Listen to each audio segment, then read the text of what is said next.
They got me. Mortarion. No, just kidding. That'd be fucked to do a whole episode. No, I'm still alive and healthy. No plague marine can get me. Welcome back to Lorehammer. We're doing part 2 of Mortarion, the Lord of Plague and Decay. We got a nice full group of boys here, so let's go around the table. We got Fuzz. Hey, welcome. Howdy, how's it going? I'll try not to be too stinky. Yeah, only mildly stinky. Only like the kind of stink that you're like, I'll smell that blue cheese again. Only that kind. A little bit of a cough, that's all. Yeah. We also got Gerald. Hey, welcome. Hello. No promises on not being stinky. I had a lot of dairy products right before recording. Yeah, that'll work. That's the good technique right there. Do you got any? Do you got a Mortarion model of Flash in front of us or anything special like that? I do, and I do have a funny I'm gonna voice after I show the Mortarion model. So here's his 30K one. Oh, goddamn! Legally distinct Nice. 30K, of course. Very good. Yeah, nice. That's tight. Yep. Well, very and then I've been waiting a very long time to do this joke, so let me pull up the quote, or let me pull up one of the quotes. I got a couple quotes for y'all listeners tonight. I'm getting character. Hey, Morty, come join me on the Great Crusade so we can conquer the galaxy for humanity. Oh, gee, I don't know, Biggie. You kind of did a kill still on my fake-ass necromancer daddy. That's not cool, man. Oh, don't be such a wuss, Morty. It'll be a quick trip, in and out, 200 years max. Your sons can be as sneaky as you want. You son of a bitch, I'm in, but I still hate you. Just a quick 200 years. Right, he's gonna be like, you ever done drugs in a warp portal, Morty?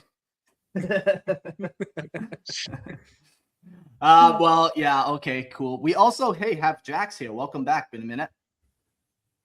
Hey, yeah, glad to be here.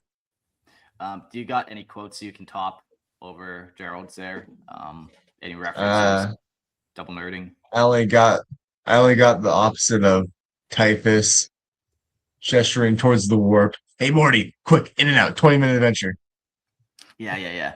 Yeah, it goes on, and then he passes that on, just like the plague that they pass on. Just keep passing on that adventure. What's the we got? Happy good love. Yeah.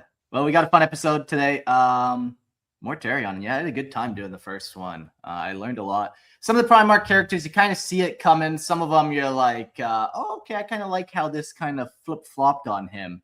And as we get into it, we'll kind of recap a little bit of it. But I think the key takeaway from the last episode for me was like hypocrisy. It just seems like every goal he had, he ended up becoming. And even when writing the notes for this episode, we kind of stumble into this similar pattern. So kind of keep your eye out for that as we go through. But yeah, let's do some quick housekeeping.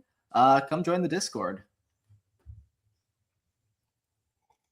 Sorry, as we do there. Yeah, definitely join the Discord if you like what we talk about. If you want to talk about 40K things with, other mostly okay people, the Discord's got a lot going. People are on there every day talking, sharing minis, talking about lore, talking about homebrew, talking about tactics, sharing those sweet painting pictures and tips. Just in general, a good supportive place to hang out for the hobby. Sorry, I was just laughing at Spaldrum's quote. Herb comment. It's always weird to see someone clean shaven in Lorehammer. Yeah, for a while there was the Canadian boy, so all of us would be rocking the beard, and then the rest of us are just greasy nerds. But young Buck Jax there, can you grow hair or? I can. I just gotta keep it in regs. I was gonna say, for the military, I think you can have like a mustache. That's about it. Okay, Yeah, I could have like the little like stash here, but anything else is like woolsits and burpees. So yeah. Okay. Well, you're disgusting people out there, so I like that for this episode. Good job. But yeah, come join the Discord. It's a lot of fun. Always a good place to meet new people, chat, whatever. Show you minis. Yeah, and if you want a good way to show to support the show and talk with us, you can always join the Patreon. Join the Imperial Tithe, because Mark wants you to not be a stinky boy. You get ad-free versions on Spotify for $2.50, and then for $5, you can join the live stream where you get to talk to us and not see Fuzz's face. Come on, don't be shy. Come on. Poke it back out here. I promise you're not that stinky. Come on. There he is. There he is. Yeah, you can see him. You can come join live streams. Yeah, Comb through our beards with each other. absolutely. Or mustaches, in Jack's case. Whatever you, Speaking of Jack's, what else do you get with the live stream? Yeah, and for that live stream, you get Patreon to access. You join the live stream chat room during the show. Always good to chat, talk shit, propagandize the Night Lords, everyone's favorite legion. And if you're lucky, you could be a call-in guest at the end of the show. Just yap to us. Tell us why the Night Lords are the best. Yeah, if ever you want to yell at Jax, now's your opportunity to do it live, recorded, all in. No, Night Lords are all right. I've been looking at some of their Tartarus Terminator armor and, a couple flayed guys on it. Pretty neat, pretty okay, pretty cool, but we're not here for that. We're here for Mortarion. Let's get into this episode. Mortarion and the Horus Heresy. In this episode, we're going to be covering, we'll start with just a quick recap, and then we're going to talk about his relationship with other Primarchs. He has a couple of different rivalries, couple different interests, so we'll talk about them, and then we'll break into the Horus Heresy, starting with the Isstvan incident, as deniers will call that one. It's just a little incident, no big deal. And then, we'll kind of work our way through the Heresy. I feel like the rival for Mortarion is Jaghatai Khan. Those two seem to kind of fight each other a couple times. It seems kind of out of nowhere, and you wouldn't expect this kind of mashup. But maybe it is like the mashup you would kind of want, because it's like extreme slow enduring versus like extreme speed not enduring. Yeah, I could also see it a little bit with like the death and decay versus like the spiritual life essence of the planet side of Chagoris a little bit too. Yeah. So I'm probably stretching a little bit, but I gotta trying to back up Games Workshop here. Yeah, well, the one thing we know these two Primarchs do have in common is they're the two Primarchs that have the least amount of lore about them, and even Can in the universe comments on that, like, we're both not that well known. And I think you're angry about it. But then we'll get into the Siege of Terra, and then they actually do not make an appearance in the Great Scouring. Something happens during Terra. I won't tell you.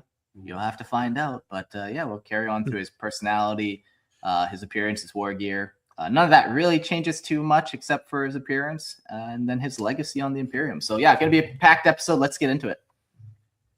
Alrighty, so Mortarion, from his creation in the Primarch Project to the closing years of the Great Crusade, Mortarion was forged by hardship, oppression, and unending war.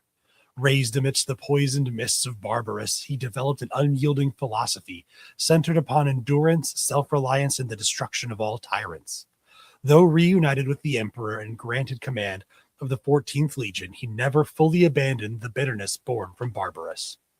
Throughout the Great Crusade, he became one of the Imperium's most relentless commanders, earning a reputation for grim determination, uncompromising leadership, and victories won through attrition rather than glory. By the eve of the Horus Heresy, Mortarion stood as a feared and respected Primarch, though the resentment within him had already begun to take root. By the end of the Great Crusade, the Death Guard had been transformed from the Terran-born Dusk Raiders into a legion wholly defined by Mortarion's bleak doctrines of war. Recruited almost exclusively from Barbarous, they became masters of endurance, advancing through the harshest environments and grinding down enemies with relentless certainty. Their armor, culture, and tactics reflected the harsh world that had shaped their Primarch, stripped of ornament and focused entirely upon survival and victory through attrition. Feared across the Imperium for their resilience and unwavering resolve, the Death Guard embodied the belief that no battlefield was too hostile and no war too costly, provided humanity emerged victorious. Yeah, so we kind of talked about all that for 2 hours, and definitely go listen to that full recap. But the takeaway is definitely like this grinding legion of inevitability that kind of will just grind you down, wear you down, just like a common cold will, and it'll just make you feel sluggish and brutal, and anything that you do against him is an ordeal, it seems. Yeah, I like that whole shtick about the Death Guard. It's just like that, just that unrelenting, advancing wall of doom. No matter what you do, they're coming for you. Yeah, and like you can almost have a lot of Space Marines feel that way from other legions, but I feel like eventually they either break that mentality, like they get close and then they start doing like honor duels, or they care about the people that they lose. So having that wall is a little more of like a sacrifice, like the Imperial Guard can do that grind forward. But, when they have that, like the Iron Cage incident, we're not happy. That's not like an outcome we like to see. Where the Death Guard, they wouldn't care about an outcome like that. They just keep going. Mm-hmm. And I think the other specialization of their legion is just like they, like the Death Corps Krieg, excel really well in horrific, noxious, wars of attrition, and like chemical warfare and all kinds of stuff like that. So, yeah, in 30K, chemical warfare was way more common. Like in 40K, I feel like we only really see it with the Death Watch doing like Tyranid operations. But in like 30K, we had all types of like bioweapons and like almost like what is it all called? They have a couple different Phosphex? like actual like, no, not Phosphex. Well, it definitely seemed like in general they had like a wider spectrum of things that they used that probably post heresy. Some of that technology I'm sure was lost. Yeah, like I said, they had virus bombs, they had plagues, they had all sorts of different targeted weapons. They had like the white phosphorus kind of stuff that you're talking about that would just melt through everything.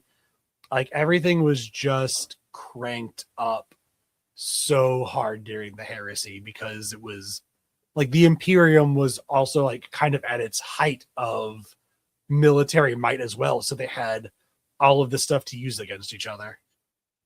Yeah. I was kind of thinking, do you know what this model's called?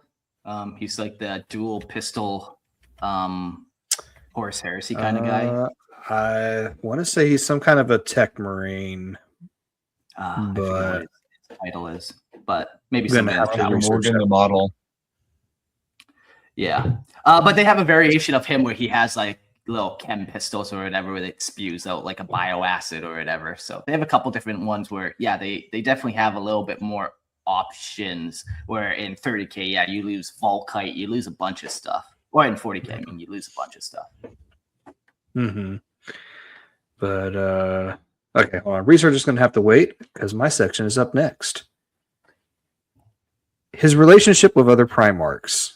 Morty was definitely, I don't know as much about Morty as I probably should, but I do know he does not really play well with others. And as we've talked about with like Jaghatai Khan and whatnot, but let's see what the text says here. Mortarion does not form friendships among his brothers in any meaningful sense. He respects strength and efficiency, but emotional closeness, camaraderie, or admiration sit uneasily with them. His nature is solitary and severe, shaped by barbarous and hardened by endless war, leaving little room for trust that is not earned through survival and function. Even among the Primarchs, he remains distant, more a force of inevitability than a companion. So he kind of sounds like he just kind of keeps to himself for the most part, like Kurz, much to Jax's delight, I'm sure. Yeah, he's not much of the conversationalist. You don't invite him over to dinner parties, for sure. He has no good stories to tell. He's the guy who goes sup at the party and then just continues just like grimacing. Yeah. Arms crossed in the corner, scowling at you. All right. Well, let's, I guess since we're going down the list here, Horus, our baby boy Horus. With Horus, however, Mortarion develops something closer to trust than he grants to any other. Their relationship is built on battlefield compatibility rather than affection. Horus values Mortarion's ability to break enemy forces through attrition and endurance, while Mortarion recognizes in Horus a leader capable of coordinating the brutal necessities of war without hesitation. Campaign after campaign reinforces this bond, as the Death Guard weaken and draw out enemies from the War Master's decisive strikes. Over time, this operational reliance becomes one of the few consistent anchors in Mortarion's fractured relationships with his brothers.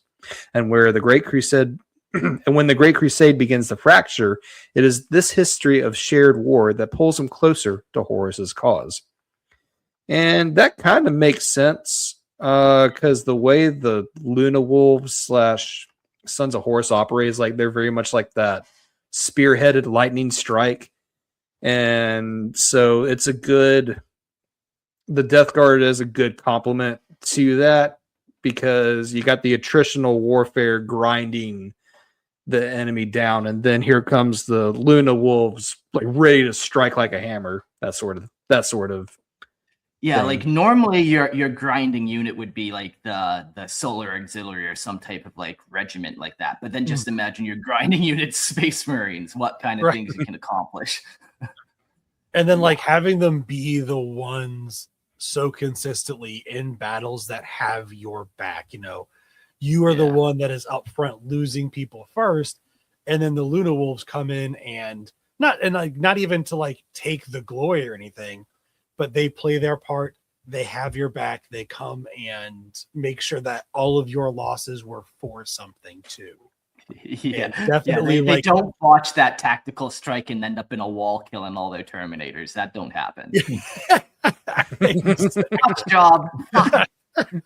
But yeah, it's that kind of like tactical trust that seems very Mortarion, from like listening to the first episode, seems very pragmatic in a lot of ways. Like he likes things like simple and practical, and this relationship with Horus is based on a very simple practicality of we do our parts together very well. Yeah. It's in a way very kind of sad. Because when Horus ascended as War Master, it was Mortarion, Sanguinius, and Fulgrim were the only ones who weren't assholes to him about him being War Master. So at times, Mortarion can be that bro who's got your back, and it's like, congrats on the promotion. That's interesting. Yeah. Did he say he wanted somebody else as the War Master?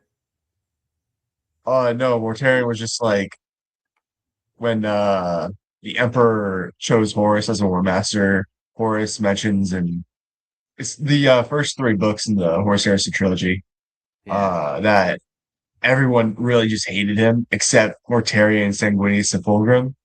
And that Mortarion in like particular was like, congrats on the promotion, bro. You deserved it. GG's. Okay, so I heard the opposite, that you're saying that he like wasn't in favor. Okay, never mind. Must have Yeah. No. Mortarion was just kind of a bro about it. Yeah, cool. So he even has his back then, yeah. Yeah, like Mortarion was never in it for like yeah, like Mortarion was never in it for rank or prestige or anything like that. He doesn't necessarily get anything out of that. He never had that on his planet, so yeah, it's never his vibe. Anyway, jumping to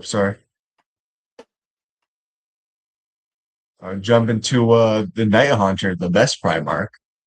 Among all his brothers, Mortarion found one of the few measures of understanding with the Primarch Conrad Kurz, the Night Haunter. Neither sought friendship, yet both were grim, solitary figures shaped by worlds of suffering, and convinced that fear and harsh necessity were indispensable tools of war. Mortarion respected Kurz, his refusal to indulge in vanity or pretense, while Kurz recognized in Mortarion a fellow Primarch who neither feared death nor sought glory.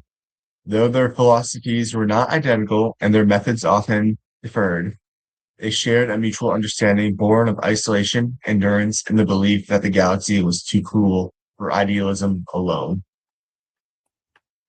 Yeah, now we get this nice little group going at that party in the corner. You got Mortarion standing there with his arms crossed, just scowling at people, and then Conrad Kurz is just torturing like the dog or something in the corner. Mortarion likes the death. He's not like getting involved, but he likes the dead animal. They kind of have this like grim fatality to them, where I bet you could try an entire lifetime and never make either one laugh. Oh, sure. Because they were definitely both around a lot of death in different ways, but around a lot of death and despair in their own worlds. Yeah. They both kind of have a weird relationship too with the people of the world. Like, yeah, Conrad Kurz is like killing the people intentionally, but on Barbarous, they were like raising zombies of the people of the world. So he was still having to kill like potentially people that he was acquaintances with, like this weird kind of like, that's pretty grim. Like, yeah. Oh, there's Greg over there. I'm gonna go kill him, even though he's my mentor, and his like jaws falling off. Like, oh. I don't remember from the Kurz episodes. Did Jax, just you probably remember? Did Kurz switch also to only recruiting from his planet, from Nostromo? It's weird, but no, he did not. At first, he differed because it really didn't matter to him. But when it eventually just switched to Nostromo, it was because the nobles who became corrupt again just gave him the worst of the worst: criminals, rapists, all that. Okay, so eventually he did, like, for different reasons, but also only got people from his planet the same way that Mortarion did. Yeah. I feel bad for Mortarion in this because it's like, yeah, of course you would like understand the evil Batman figure, but like the reason why he does is a lot more like he lost people to his adopted father, and he saw the worst of the worst in Xenos and Psychers. And then Kurz is just like, yeah, bro, that sucks. And well, he's flaying the person to send a message. Right. Could I have that dead body when you're done? Like, fuck yeah, they would make quite the pair. Maybe that's the adventure. Looking for a new pair of shoes. Not the Emperor. The worst buddy cop movie of Mortarion, I think. Yeah, there we go. Oh, they join the Arbites together and make a hell of a team. The real Horus Heresy was the bros we made along the way.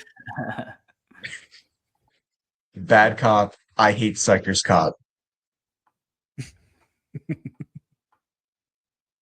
To continue this, with Magnus the Red, Mortarion's relationship with Magnus the Red was defined by irreconcilable ideology rather than personal rivalry. Having witnessed the horrors wrought by the necromantic overlords of Barbarous, Mortarion came to regard psychic power and sorcery as inseparable from corruption and tyranny.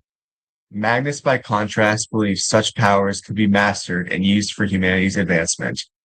Their opposing beliefs reached new heights at their Council of Nicaea, where Mortarion argued for the complete prohibition of psychic practice within the Legion's Astartes. Though they shared a common purpose in the Great Crusade, neither could reconcile the other's convictions, making Magnus one of the few Primarchs Mortarion openly opposed long before the Horus Heresy. Yeah, we talked a little bit about Nicaea in the last episode there, but yeah, if there's two things Mortarion hates, it's tyrants and psychers. There's a moment in the Horus Heresy. I don't know if it's gonna be later in here, but basically after Mortarion was corrupted by Nurgle, Magnus had a chat with him and used his powers to help Mortarion in a bit by like making him straighten out his back. He got rid of the corruption for like a few seconds. And Mortarion had this like moment of realization where he's like, you know, you're not so bad, Magic Man. Quote, end quote. Yeah. Interesting. Okay. So they eventually get to be on familiar terms. Or respectable terms, I guess. That would take a while. Anyway, for the last Primarch, like Perturabo, Mortarion proved bitter over his perceived sidelining and underappreciation by other Primarchs during the Great Crusade, leading to Jaghatai Khan remarking that beside himself, Mortarion was the only Primarch whose deeds in history were not well known to the Greater Legion, which is kind of a lie because Corvus exists. I was going to say, Corvus Corax says hello. Yeah, He's so good, you don't even know he's on the list of say the not. that's known. how he's supposed to be. Oh man. And then we don't even bring up Alpha Legion. Alpha who?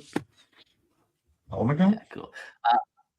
His relationship with the Emperor is a little strained as well. During the late Great Crusade, Mortarion's relationship with the Emperor was functional on the surface, but increasingly strained beneath it. Mortarion obeys Imperial command and continues to prosecute the crusade with ruthless efficiency, but he never fully sheds his distrust of authority, especially authority that feels distant from suffering. The Emperor, for his part, values Mortarion as one of the most reliable instruments of attrition warfare, a Primarch who can endure conditions and campaigns that break other legions. However, there is little warmth or personal understanding between them. Mortarion respects strength and certainty, but he does not trust the Emperor's motives or decisions, particularly when they interfere with his sense of justice or deny him his final authority over his enemies. By this stage, their bond is best described as obedience without trust on one side, and control utility on the other.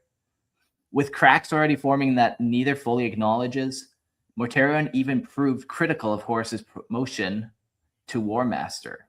But you were saying he didn't do that. Maybe I misread that myself. Agreeing that while Horus was the best choice, the Emperor's decision to name the War Master in the first place was a mistake. Oh, so he was okay with Horus. He's just like, well, we shouldn't have a War Master. But if there was one, Horus is the guy. Yeah, that's what it sounds like. Yeah. Okay. If Magnus got the role, you better believe Mortarion would have been absolutely pissed off. Yeah. And the heresy would have gone completely differently because Russ would have been all over that too. Yeah. Get that psychic motherfucker out of here. We don't like your kind around here. Unless it's the Emperor, I guess. Or one of our many other brothers. But we don't talk about that. Mortarion Wait, the spirit of Fenris is completely different. It's completely different. Not psychic at all. It's different. Mortarion predicted that only strife between the Primarchs would rise, and the Emperor were to abandon the Great Crusade personally and use Horus as his proxy. So a little predictive. Well, he wasn't wrong. Right? It's what happened. I think it goes kind of one of those events that like he pushes in the right direction as one of the big four traders, you know. Mm-hmm. Yeah, like, I think go ahead, Joe.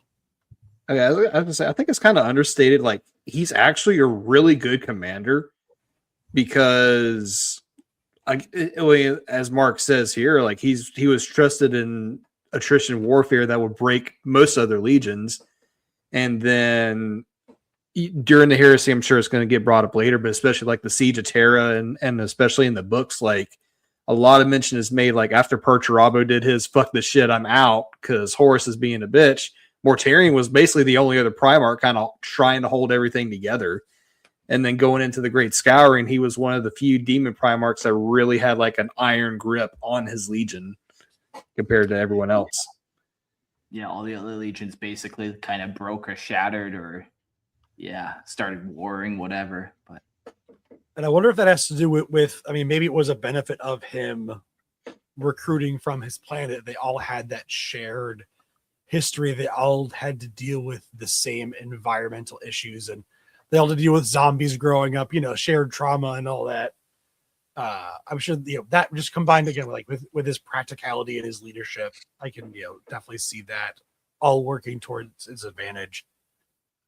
It said this earlier, as far as like the Emperor goes, like Mortarion is very clear. It's very clear to see that Mortarion is somebody who doesn't like absent authoritarian dictatorship leadership. The Emperor should have seen this coming, I feel like, a little bit farther away. Yeah. Another thing that like really binds him and his legion too is they suffer from the same affliction, None of the other legions have the same thing. Like the Bloodlust is not the same with Angron. You know, yeah, it passes it down, but it's not the same like corruption. Their skin's like falling off and bubbling, and the flies are flying out of the ears. Like it gets crazy for them. Yeah, they definitely bond over that too. Oh yeah, and yeah, Some of them literally like meld together even into like a dual space. yeah. It does give the models a lot of really cool character. Like there's just something decisively unique about the Death Guard models versus other Chaos Space Marine models. Because other ones, it's like, okay, yeah, it's a Space Marine with like evil spiky bits, and then you get to the Death Guard models, it's like, oh shit, that's like real fucking bad. There's just so much creativity There's a with mouth in your stomach. all that. Yeah, exactly. All right. So now we get to the Horus Heresy.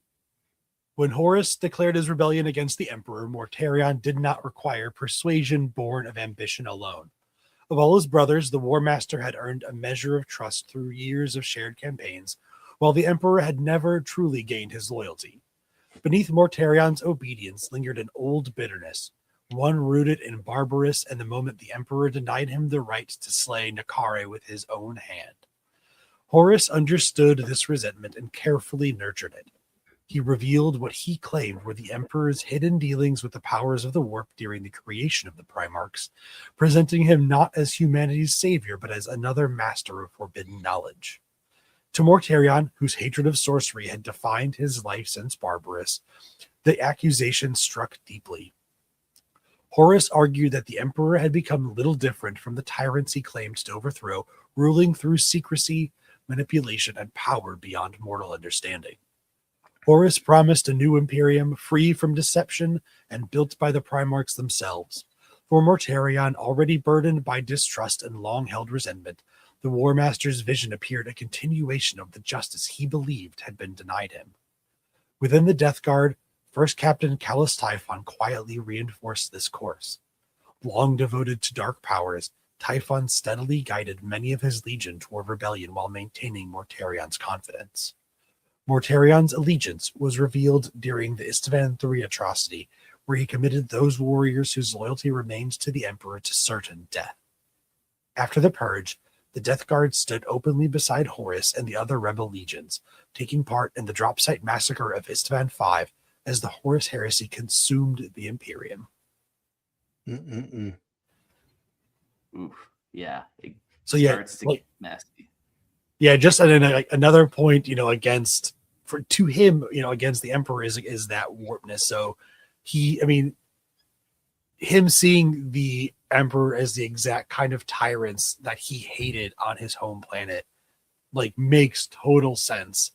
And I feel like if the Emperor just gave a little bit more of his, not compassion, but just presence, and worked, adjusted his, treated Mortarion a little bit different. I feel like if he had looked at the Primarch's situations growing up, kind of for all of them, and changed how he treated all of them a little bit based on that, they would have all been fine. If for Mortarion, even if he joined Mortarion in a couple of battles to be see, I will lead troops from the front and put myself in danger too, and not just be this absent tyrant, just every once in a while, definitely that would have gone a long way to keeping Mortarion's loyalty. No, he is this Afar sorcerer king. Yeah, I wonder, if he would have been able to sway Mortarion, like you were kind of saying. He does have a lot of things going against him. That sorcerer, that's hard to ignore. Mm-hmm. Yeah, and even just the absent tyrant. He definitely hates the absent tyrant. But what does that stem from? That's just a lack of free will. That's the lack of control. He was locked in a tower, and now he never wants to be locked in that tower. He wants to be free. So it doesn't necessarily even matter if that tyrant is absent. Just the fact that there is a tyrant above him. That's I fair. think even if the Emperor was a benevolent tyrant, I think the outcome would still be the same. A guy like this can't have people above him. Doesn't matter like if it's good or not. I mean, Passionate tyranny affects everything. yeah. I mean, and think too. Like you just said this. Like, what if the Emperor treated Mortarion just a little bit differently? How many other traitor Primarchs have we talked about so far where we've had the same exact discussion? Oh, What yeah. if the Emperor did this? What if the Emperor did this? I feel like He on was- some he could have saved a couple though if he did do a couple of different things. But yeah, I don't know about Mortarion. And I even then, think he could. Mortarion, he didn't need the constant like, what's it called? He didn't need to be constantly reinforced by the Emperor that he was doing the right thing. All he needed was like sweet little lies. Because Mortarion, when Horus came to him, he didn't lie about what the Emperor actually was. He told him the truth. Yeah, they were made out of warp shit. Yeah, Biggie kind of did steal from the gods. So if Mortarion got those like sweet little lies, I think like everything would have worked out. Or even like you were saying when after they fall and Magnus shows him how beneficial warp powers can be. If the Emperor is just like, hey, I know, warp magic fucked you up and your whole planet up for a long time, but here's like a good Here's thing. a that magic you can trick. use For. Yeah. Like, Kid's birthday trick. Grab it out of the hat. I mean, if all he's seeing psyker powers used for is like death and destruction and war and violence. We know that the Emperor and other people can use psyker powers to like heal people and stuff as well. So it's like if he just showed Mortarion, hey, look, it's magic's not all bad. I think again, like just a little thing that could, I think, gone a long way. Yeah, gone a long way for sure. He probably could have stopped like him. Like, I think he could have stopped Mortarion from starting the heresy, with these little things. But I think still, if somebody else started it, he's bound to join eventually. Just he's about throwing off those shackles ultimately and anything to get his freedom. We do have a call-in guest, Spaldrum the Stinky. Welcome to the show. Do you have anything to contribute to this little? Well, almost nothing except for friendship is also magic. So not all magic is bad. So it wasn't just the Emperor that let him down; it was his friends too. Yeah, exactly. Also, if the Emperor just made 10 Primarchs instead of fucking 20, maybe this, whole heresy wouldn't happen to begin with. I mean, for fuck's sake, sometimes I forget one or two Primarchs' names. Probably that's why we have 2 missing ones. And no one can even agree on the number. Like, do we have 21? Do we have 19? Is Alfarius... Did the Emperor miss some of his kids? Fuck. Yeah, fucking loses them in the mall, in the supermarket. The Emperor's good at a lot of things. He's bad at math. But not count his kids right. Fuck's sake. In the mall of the Milky Way. Yeah, I would like to say that it's a great honor to be here, and I'm kind of shitting myself a little bit because I've been listening to you guys for, very long time, and yeah. Well, love to have people in here, so happy to I understand. Yeah. Like, I started out as just a listener and then doing call-ins and stuff, and now Mark has decided that I'm okay enough to host, so I understand what it's and like being on I'm here. trying to push him for shirtless Fridays with me too, but we'll get there. That's fine though. It's beautiful. Do I have to get a link or something to read? I can read as well if you would like. I can send you a link. I'll send you one over Discord, and then we'll get you reading. Okay, if that's the case, I'll open it from the phone. Also, I'll try to not interrupt too much because I really don't know shit about Mortarion. Other than his wings are more like bug wings and not like bird wings. I always thought it would be slow fucking, I don't know, wings like that. And there's a lantern now, insect appropriate, I guess. Hey, he gets drawn to his own gun. Moth. Okay. There's a really cool artwork of actually him as like a Grim Reaper type, and he's holding an actual lantern. I've been looking for that picture this entire episode so far. I will find it eventually. Yeah, when you do, you send it my way. Hell yeah. Might have it on my phone. I guess really shall big we oil lamp. continue? Or Yeah, let's continue. does our friend Spaldrum have the link up yet? No, I'm still trying to find him. Send him links. Okay. Let me Right. write an Imperial Tight members. Oi, oi. I gotcha. There we go. Okay, well, while we do that, I'll go over my part here. Purging a Legion. The poor loyalists of Isstvan 3. Mortarion's true first act of treachery came during the Isstvan 3 atrocity. By this stage of the Horus Heresy, he had already committed himself as the death guard to the War Master's cause, but not every warrior within the 14th Legion shared that loyalty. Those whom Mortarion believed would remain faithful to the Emperor, many of them veteran Terran-born Space Marines from the Legion's days as the Dusk Raiders, were ordered to the surface of Isstvan 3 under the guise of crushing the planet's remaining resistance. Once committed, Horus unleashed the Life Eater virus upon the world, condemning the loyalists of 4 legions to death. When pockets of survivors endured the bombardment, Mortarion led the Death Guard back into battle to finish what the virus had begun. Among the few to escape was Battle Captain Nathaniel Garrow, total Giga Chad from what I understand, whose flight aboard the Eisenstein carried news of Horus's betrayal to Terra, forever changing the course of the war. I'd like to imagine just given Morty and the Death Guard's whole shtick is just like the virus hasn't even dissipated and he's just already like, oh, okay, let's go, guys. Come on, kill all the loyalists. Look at that, you got down. Yeah. Yeah, the Isstvan 3 is such a cool book, those ones with Nathaniel Garrow and just them battling to the last guy. They have so many cool characters in that book. Flight of the Eisenstein. We'll definitely talk more about that in the coming episodes, because while that does happen, Mortarion doesn't really get involved personally in Isstvan 3. Like, I don't think he was doing drops and stuff. He was just sending troops.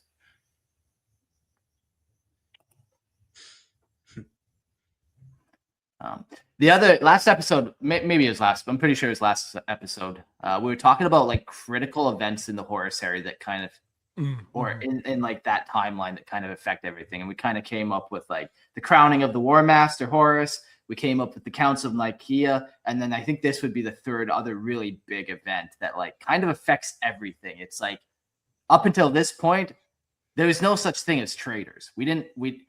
The thought of a Space Marine firing on another Space Marine is unheard of. And when you read those books, you almost get sick of it. Like, you read 10 books and they're still like 10 books deep being shocked that their brothers are firing on them. And it's like, get over it already. But that's how much of a shock it really was. Right. Especially after all of like the indoctrination that they go through to like just instill, that loyalty to the Emperor, to each other, to the Imperium. It is, it's a cult. I mean, it's called the Imperial cult for a reason. And they just cannot fathom it. It's not in their brain power to think that way. Yeah. Yeah, this was like, because this is also in a way kinslaying. Like, imagine like walking up to your brother one day. Sorry, bro. I mean, it's very old school. Just like the idea of betraying your family's trust is such an old school classical, like even back into like the Greeks and the Romans, like you could almost think of it as like a cardinal sin, just from back in the day, like that kind of a thing. You don't kill your family. Yeah, you almost don't even need to state that, but apparently you do. Apparently some people think it's going to virus bomb your family. Oh shit! What happened? That looks sick, that's by cool the way. picture. That's really cool. Yeah. Yep. Is that a little house on the corner? Mm-hmm. Yes. Yeah, That is. Yep. That's a little fucking random, but all right.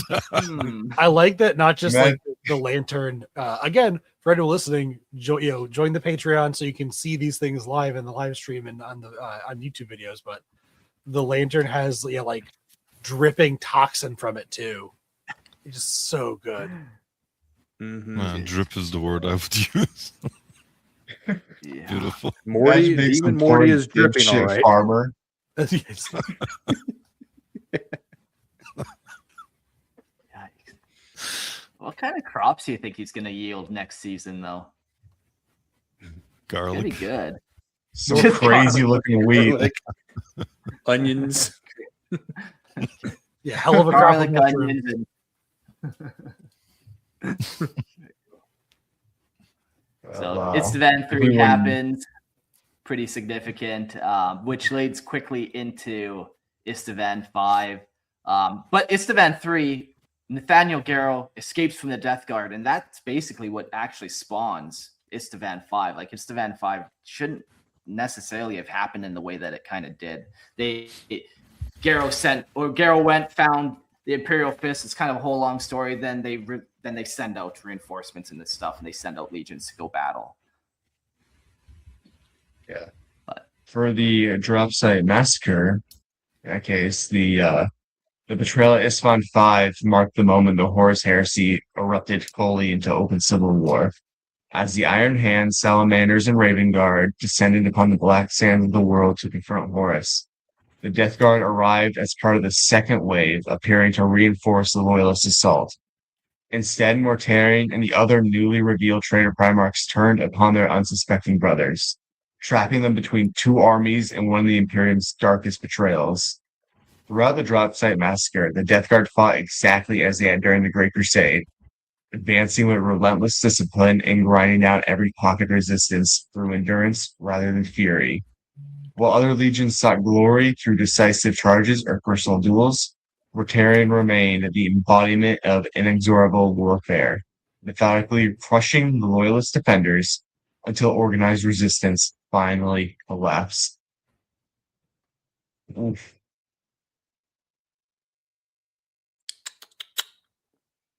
Legion You was muted, Mark. present. Oh, weird. So yeah, even though Mortarion was there, his Legion was present. They did a lot, but they didn't have any cool duels. Like if you go to Fulgrim, epic duel with Ferrus Manus there, you get a couple cool duels, a couple like heroes are made, or even just some captains and stuff like are killed in that battle. And yeah, once again, the Death Guard, they just kind of do that thing where they're not in it for the glory. They're just going to grind forward, crush all resistance. Doesn't matter about casualties. Mm-hmm. Just another day at the office. Yeah, just another day exactly. at the office. Just Just time to ever get space. forward march. The ever forward march of death. Yeah. Like one thing I'm sure they like drill into their people is like they all die. We all die, so might as well die for yourself, or not die for yourself, die for, the Death Guard, die for the Emperor, die for doing something or whatever. But yeah, like you're already dead, man. We're all dead men walking anyways, so just grind forward. Mm-hmm.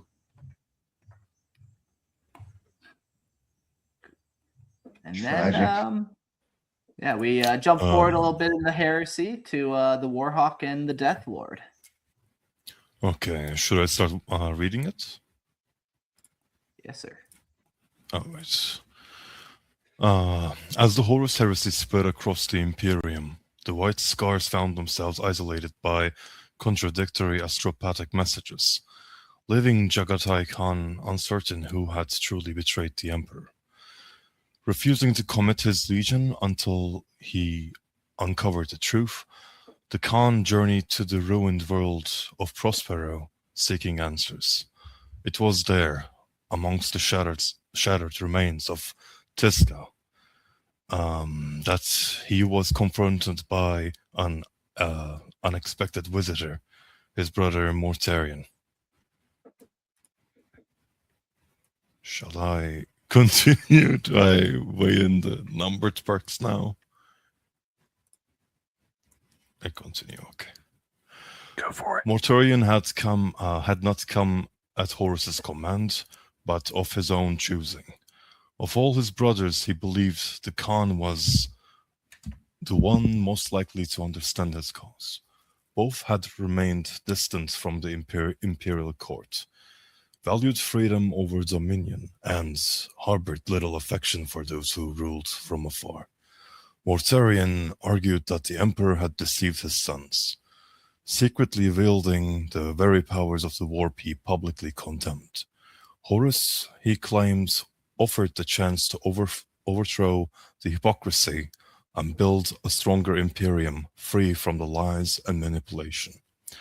Jaghatai listened, but quickly recognized the contradiction with Mortarion's cause.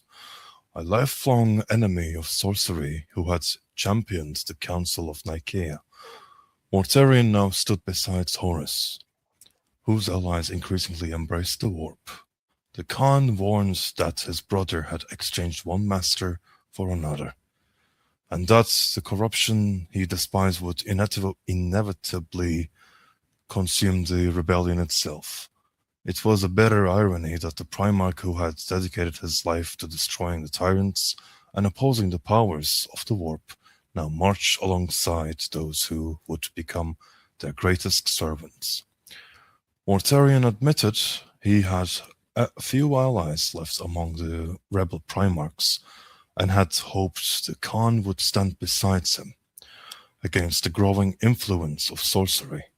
But Jaghatai refused. With neither willing to yield, words gave way to violence. The two Primarchs fought amidst the ruins of Prospero, while their chosen warriors clashed around them. Yet neither gained a decisive advantage. Before the duel could reach its conclusion, Mortarion withdrew as news arrived that their fleets had already begun fighting in the orbit.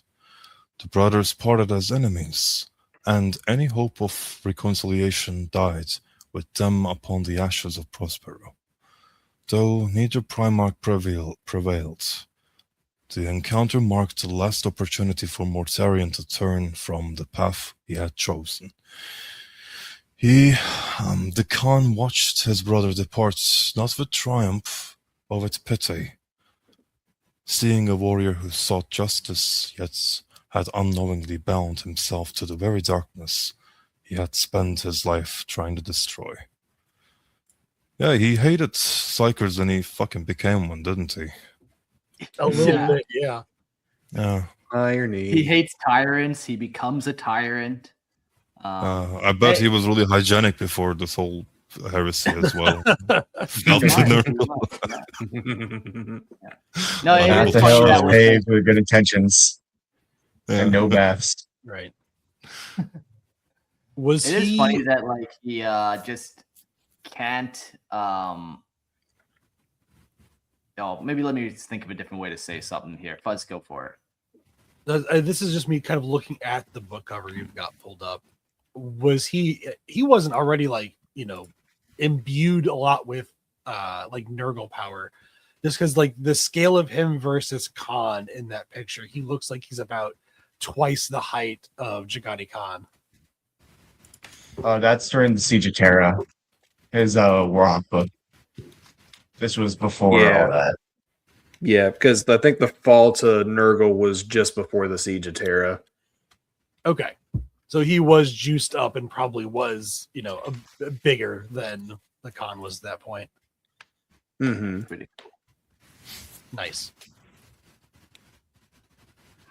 Yeah. Yeah, like you said, and the Khan is one of the more level-headed Primarchs just throughout. And yeah, just trying to reason with Mortarion sort of one last time. I like that. And it is interesting, like that it almost sounds like an unspoken kinship between the two of them, that Mortarion would seek out the Khan to be an ally. He's like, it sounds like, he feels like he's losing the other Primarchs maybe more to sorcery than he feels himself has been going. And so is trying to bring the Khan in as another, friendly face, another anchor to reality, maybe another anchor to his old life, to something that he believes in. And I think Yeah. he sees that compare and contrast with the Khan, even though, yeah, he kind of butted heads at the Council of Nicaea because Khan was all for like the librarium or whatever, but he also saw that the Khan was also against like tyranny or whatnot. Or the Khan was, as we talked about in his episodes, like he was not exactly 100% for the Imperium, but he understood that's still better than the alternative. And that's the exact point that Morty is proving. Like, yeah, Big E, he sucks. He's a tyrant or whatnot. But you're joining the forces of hell. Like, do you not see the problem with this? The Emperor's not perfect, but just like gestures vaguely to like the Eye of Terror. It's like, It is very tragic though, because Mortarion, he may not have known about the sorcery at the time, and he needed that anchor. He needed that person to be like, "Hey, come back a little bit, draw yourself back." He needed therapists, all right. He needed someone with some muscle to talk him through his problems. Like he was so dead set on this Imperium falling and killing the Emperor that they couldn't just meet themselves eye to eye. yeah. If Mortarion made that final push, he would have been redeemed right then and there. But he's so stubborn. Well, it's funny that you mentioned that, Jax. I'm not going to really go over it, but that does come into play like a little bit, like a tiny little bit in 40K during the Dark Imperium. Oh yeah. That more so is though his possible redemption being he kills Gilliman. The Emperor comes back, revives him, and says, "Hey, bud, there's still possible hope for you." Which is neat. Is that in the Dark Imperium? This storyline will never continue. Yeah. Yeah, it's in the Dark Imperium trilogy. Okay. I have to add that to my reading list. I just started one of the Sororitas audio plays. Oh, cool. Very nice. Anyway, that's another discussion. Maybe we'll do an episode on just like the novels at some point. I don't know. Yeah. But after this, following his encounter with Jaghatai Khan upon the ruins of Prospero, Mortarion abandoned the pursuit of the White Scars, but his brother's words lingered within his thoughts. Rather than returning directly to Horus, the Death Lord turned his legion against the scattered worlds of the former Prosperan Empire, not in pursuit of conquest, but in search of answers. His campaign eventually brought him to the library world of Terathalion, where the Death Guard unleashed a devastating orbital bombardment before descending upon the broken planet.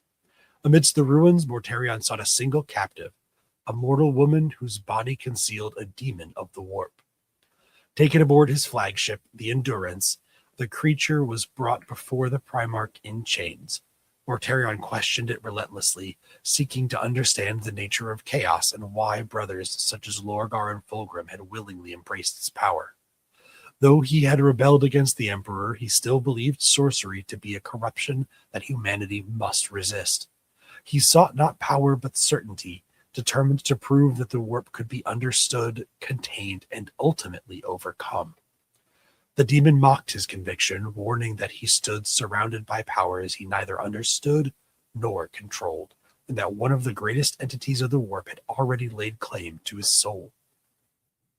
Mortarion rejected the creature's claims, believing no force, not even the Emperor himself, could command his destiny. When the demon finally cast aside its disguise and attacked, Mortarion discovered an uncomfortable truth. To destroy it, he instinctively drew upon psychic abilities that had always lain dormant within him. The Primarch who had condemned witchcraft throughout his life defeated the creature by wielding the very power he had sworn to eradicate. As the demon was banished, it hailed him as a champion yet to come. But Mortarion dismissed the prophecy as another deception. Convinced that his will alone was stronger than those who had fallen before him, he resolved to master the warp rather than flee from it, believing knowledge would grant him dominion over its horrors. Like so many before him, Mortarion failed to see that the moment he sought to control the warp was the moment it had already begun to control him. Yep, That's it's so always funny. that. Yeah, it's always that. It's always the people that are like, no, but I'm different. I can do it. I'll be fine. Ignore the I feel so boil. bad for him because it's Uh, not even that. He just wants to he just wants the knowledge and stuff. It's like that genuinely makes my skin crawl. Imagine so a demon attacks you, you blow it up using force magic. You seek to understand this stuff. The demon itself, instead of getting pissed at you or being very bitter, is like, good job, bro. Just you wait. and I guess that's the second half of it. Like the first half, I do legitimately understand. Like he's almost approaching this from like a scientific standpoint of wanting to apply rational logic and reason and the scientific method to the warp and to demons, because if he can figure that out, then in theory would be something that could be contained and overcome and controlled if you can have verifiable, repeatable interactions with it. But that's just not how it works. Yeah, like he tried to take that very pragmatic approach, but he's not fleeing. He's doing his tactic. He doesn't turn tail and run. He just marches onward, and that fucks him up. I wonder if he kind of had that split second thought too of like, oh shit, so this is what Magnus was on about. And I wonder also like Unlimited power.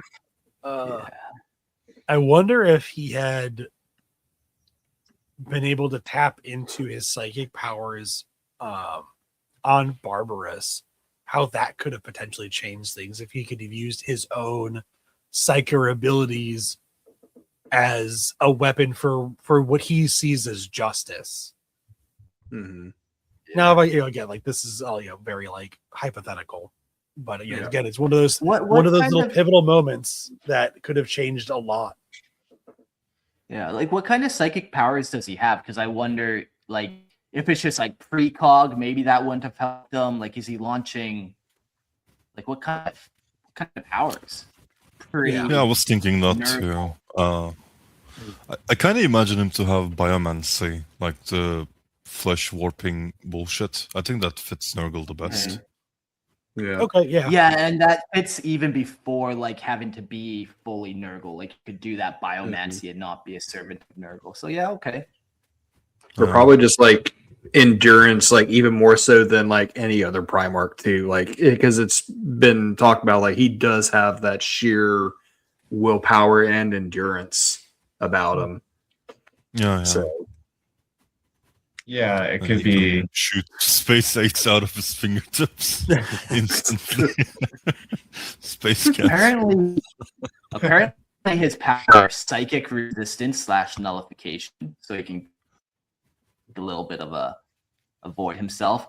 Warp instinct, so he's just connected to the warp that allows him to like track fellow psychers, demons. I guess he just kind of has a sense for them. And sorcerer's potential. Okay. So he has kind of Pretty just like the vanilla ability stuff. to be something more. Thanks, Reddit, for that. I feel like I've learned a lot, but also nothing useful. So, perfect. I have so many more questions. Reddit. Yeah. no. That is cool though. He has the oh, go ahead. Oh, I was gonna say, I think there was a theory that like all the Primarchs were in some way, shape, or form psychic because they are made from some warp juice on top of whatever juice the Emperor put of himself in there. So like even the non-psychic ones like Bobby G or Dorn like have something to them. Yeah.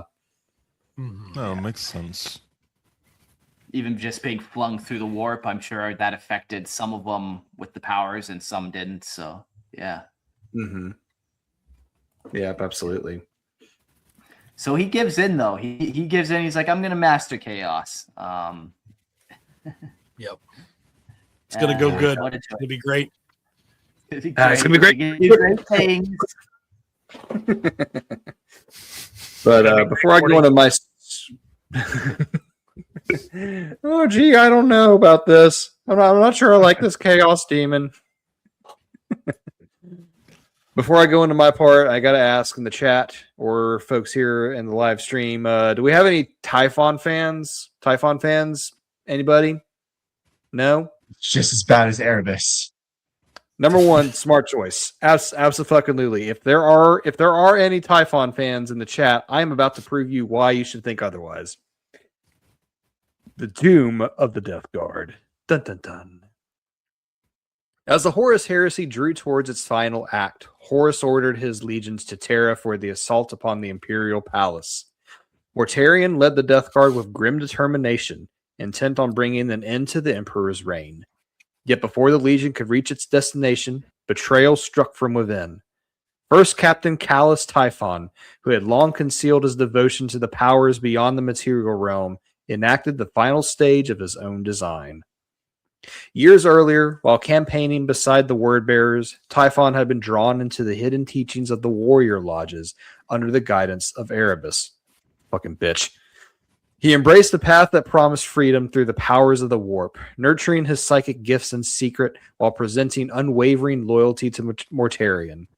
By the time the heresy reached its climax, Typhon no longer served his Primarch, but another master entirely.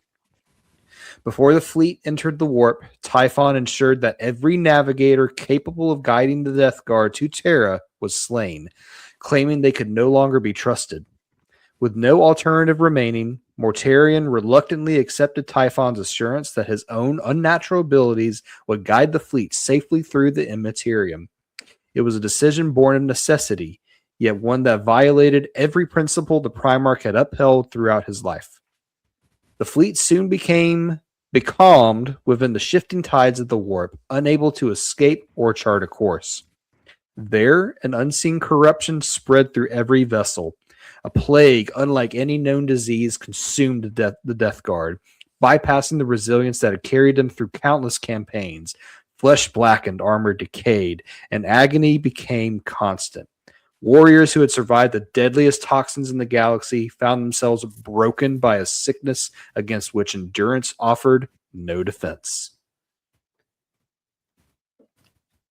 The stank. Stank. It takes a special kind of messed up to do your brothers dirty like that. Your own comrades. Yeah. I mean, in his way, he's just giving the blessings of Nurgle, I guess. So he's like the good guy in his eyes. Yeah. I'm a hero. As he's Nurgle loves you, my children. Right. This constant suffering you're going through, don't worry. It's only temporary. Right, Papa? And Nurgle is benevolent, and the end of the day, it's the good guy.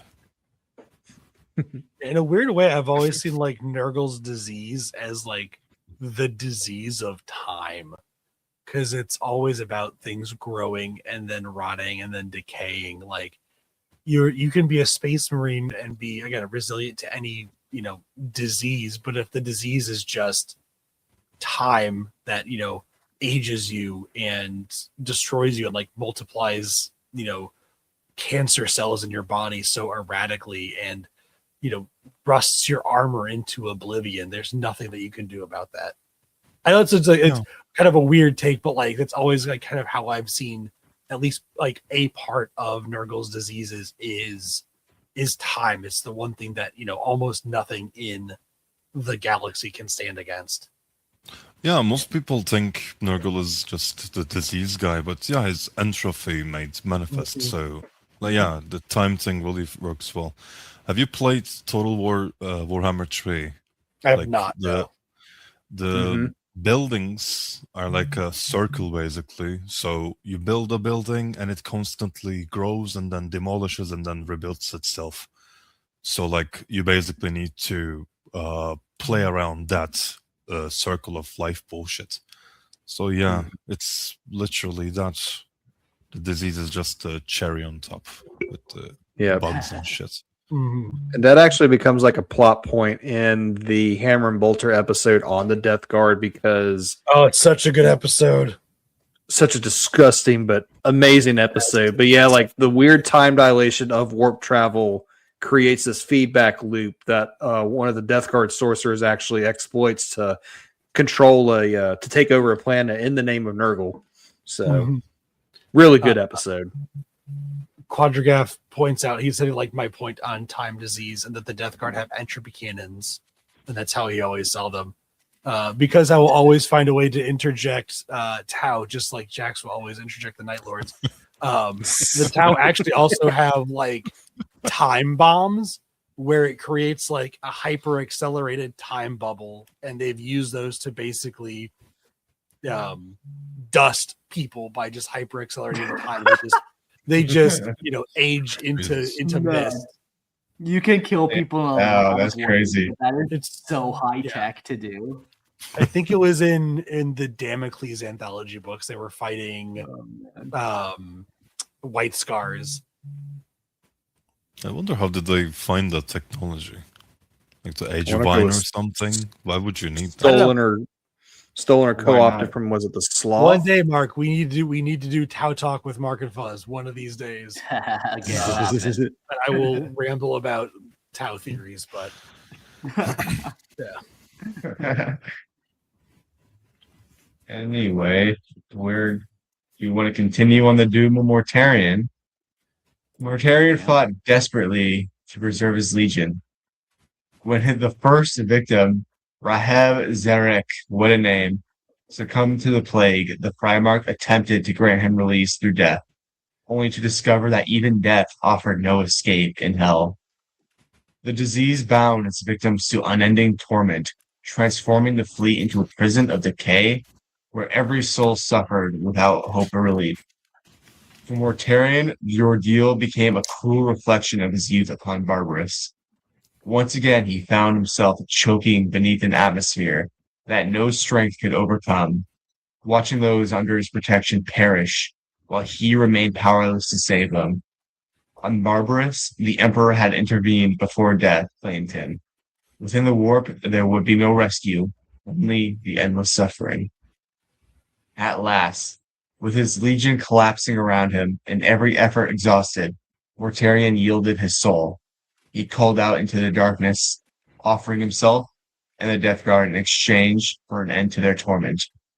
The answer came immediately.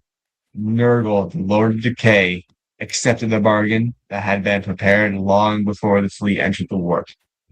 The plague ceased to be an affliction and instead became part of their very being. Mortarion's body was remade against his will, his soul forever bound to the power he had spent his life despising. The Primarch, who had dedicated himself to destroying witches and tyrants wherever he found them, became the servant of a god born from the warp itself. His legion arose beside him, forever changed. Their bodies and armor fused with corruption beyond mortal understanding. Mortarion's fall was not the result of ambition or the pursuit of forbidden power, but of despair. Believing he could spare his sons from eternal suffering, he surrendered the one thing he never had intended to lose, his freedom. In seeking to save the Death Guard, he condemned both himself and his legion, fulfilling the fate of the struggle he once had against the poisoned mountains of Barbarous. Typhus had won. Yeah, that's crazy. Yeah.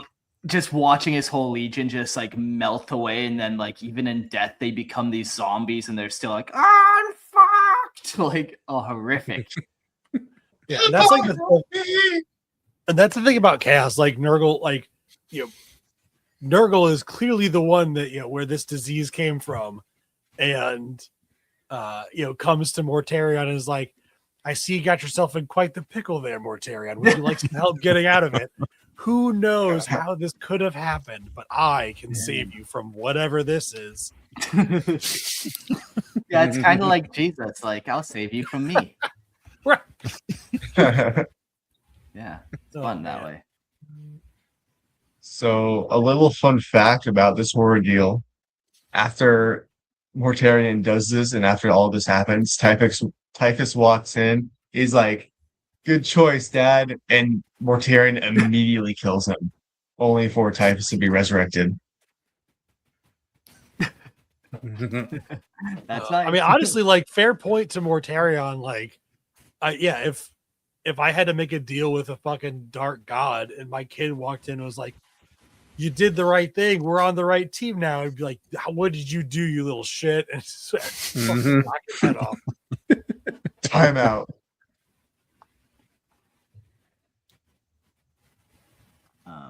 Whoever's army this is, I'm just on Google Images or whatever, but this is a cool like 30K era Yeah, that looks plagued sweet. out army. Where they're like not fully plagued, they're still pretty smooth and like you can tell they're in the early stages, but Yeah, like just starting to crack, just starting to have like the sallow faces and everything. Yeah. yeah, before they turn into like full on these things. Yeah, right. Cool army. Yeah, I wonder like how many of these Death Guard would have joined this side, or if they would have chosen death. Like a lot of them got dragged into this side too. Like they didn't really have a choice in selling their soul necessarily. Yeah, they probably still would have. I don't think they were like good guys. They already had chinks in their armor, but This kind of seemed to be the running theme of like a lot of the traitor legions, though, is just like Morty got duped into this, and then most of his legion goes with him. Angrong had the butcher's nails. The entire legion also had the butcher's nails put in. Yeah. So yeah. Fulgrim Just some decided to get a little generational trauma.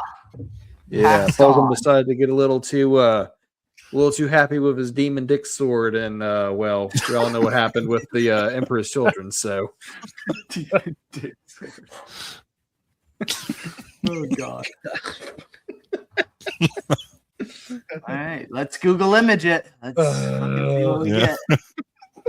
Join the Patreon for $2.50 and join the live stream. See our Google Demon Big Sword. That's a big That's sword. epic. That's a big Yeah. sword. Oh my god. All right. Jesus All right. oh my god! Oh my god. Just Nurgle things, you know. Just filthy rank Oh Nurgle things. jeez! And it became a Slaanesh episode. Oh. Oh yeah, fuck. The dick sword had me compelled there. I was under its influence there too. Right. Back to Mortarion though. We jump forward now. He is fully he is full Demon Prince. I haven't pulled up a picture of him full Demon Prince, but I will do that right now, and then we'll read the Siege of Terra. The You look- I think my all-time favorite model that GW has come up with, apart from maybe a Lord of Change, this just rocks. That is Yeah. a fucking sick model. Yeah, like everything about it just looks cool. Would Pretty you well like to defined. see a 30K Demon Primarch version? Like we have Angron 30K, and I think Fulgrim has a 30K version too. Hmm. Do you think they'd be That that is much hard to different top between the this. 40 and the 30? I think they would, just because they haven't spent the time being corrupted and shaped by the warp. I think that they should look distinctly different. It's gonna look like a caterpillar, I think. Yeah, It would be really cute, honestly. that's it. That's 35K Mortarion is just like fucking Kakuna or Metapod from Yeah. Pokemon. Just a crest. Cocoon with a fucking sight. I feel like the 30K ones should look pretty much just like them as a Primarch, maybe with like a little bit of stuff, or maybe just bigger, but not like a ton different.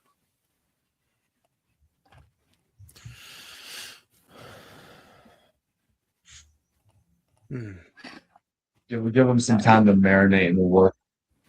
Exactly. Yeah. Like maybe give him the moth wings and like a couple of slimy bits here or there, but more or less like human Mortarion if they decide to go that route. I don't even know if I would call those moth wings. Let me. It's not moth Doesn't wings, look sorry. like It's I remember guess- from the article it was botfly. It was a botfly, I think. Oh, okay. I just made the moth connection because lantern. Big titty mom. No, it's fair. Yeah. For you Destiny fans, I was also thinking of Savathun, aka Moth Mommy. Mm-hmm.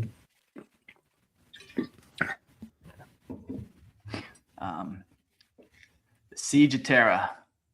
What emerged from the warp bore little resemblance to the legion that had entered it. The Death Guard's once pristine armor was black and corroded and fused to the body swollen by impossible disease.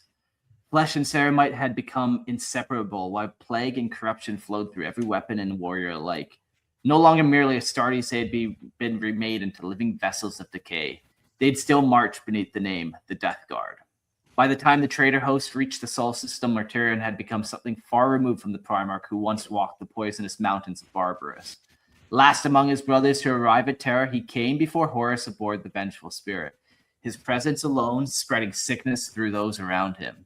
As promised, Horus granted the Death Guard the honor of leading the first assault on the throne world. Mortarion was entrusted with the siege of the palace's western approaches, where the Death Guard advances as an unrelenting tide of plague and attrition. Rather than hurl his legion against the Emperor's psychic defenses, he sought to grind down terror through exhaustion, disease, and inevitable collapse.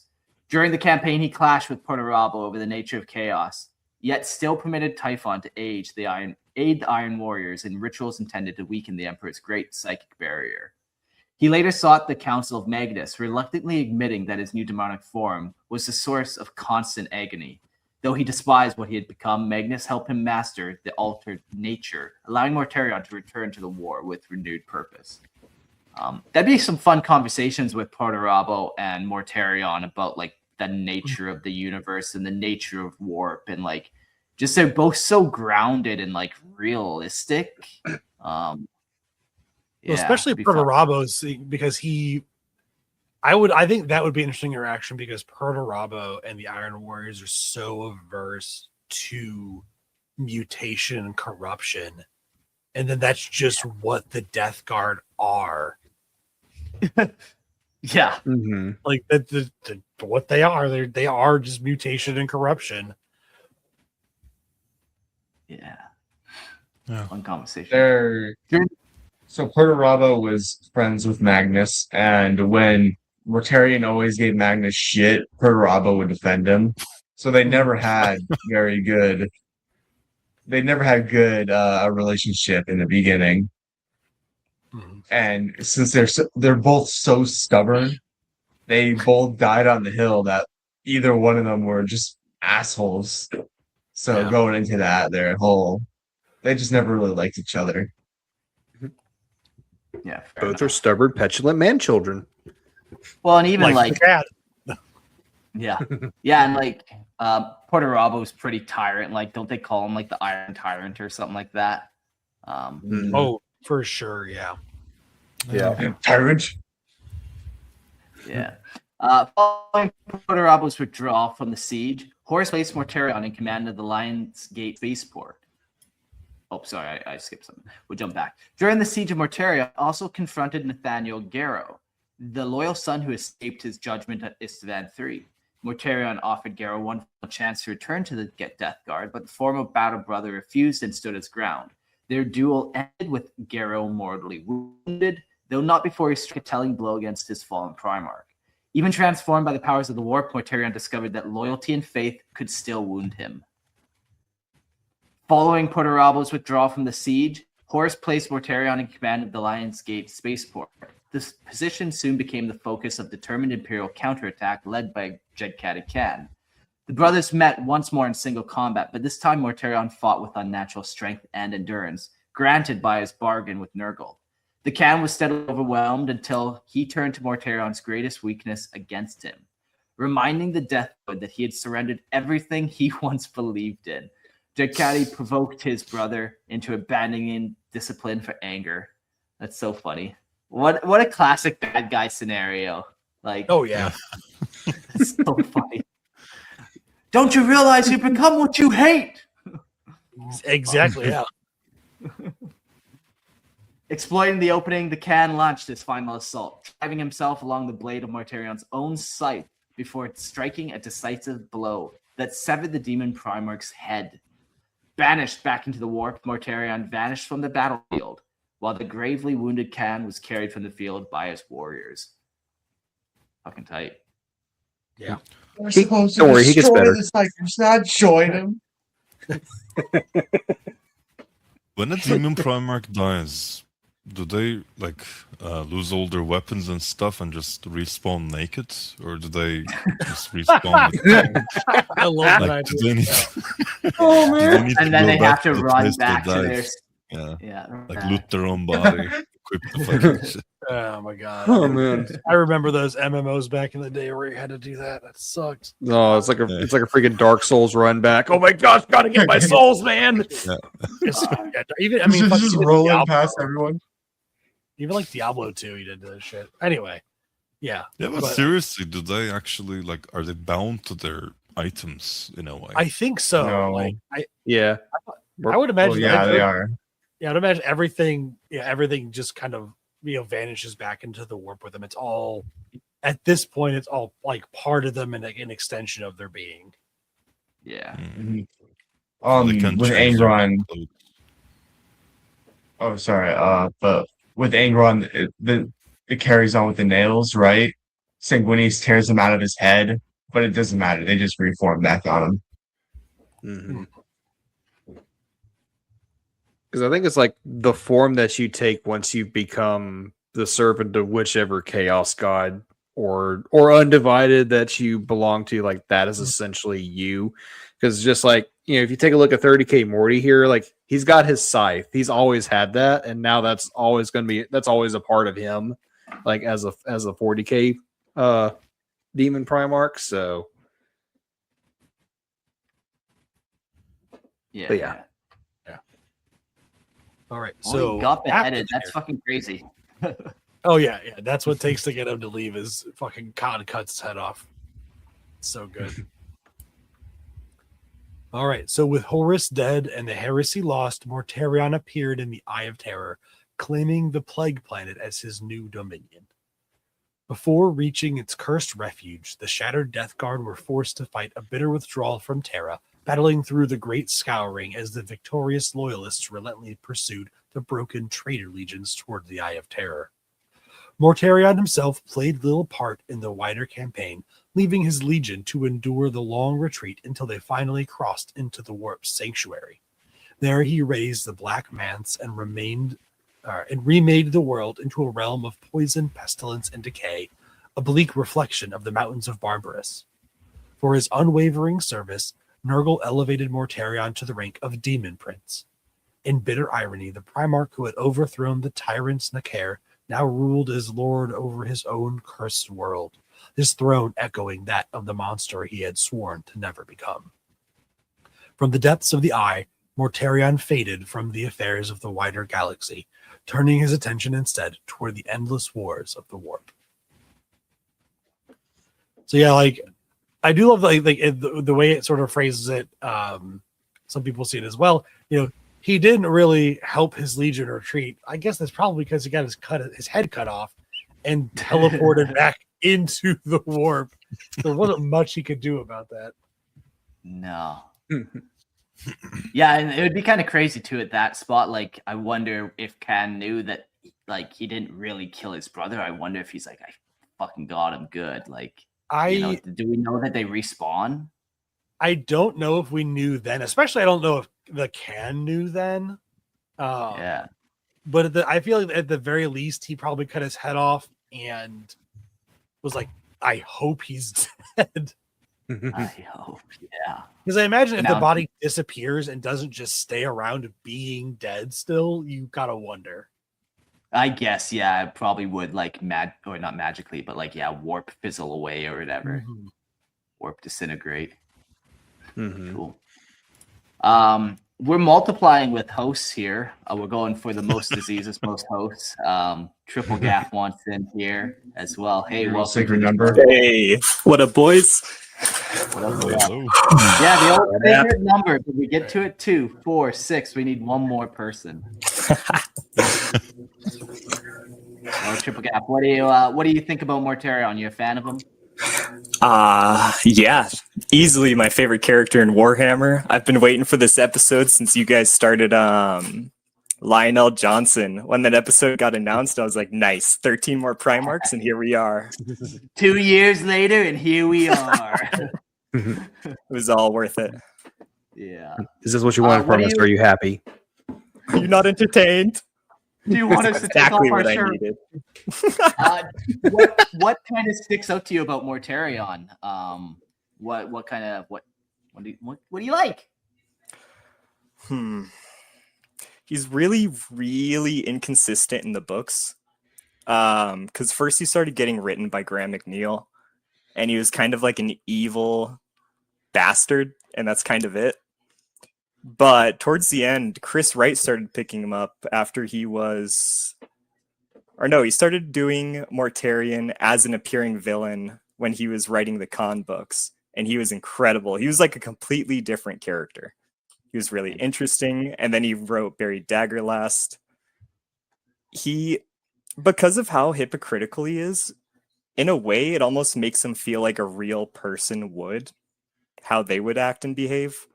Like, I love Sanguinius, but I struggle to love a lot of his stories because he feels so perfect and in character all the time. He's always Sanguinius, but Mortarion kind of feels like a real person who would contradict himself constantly.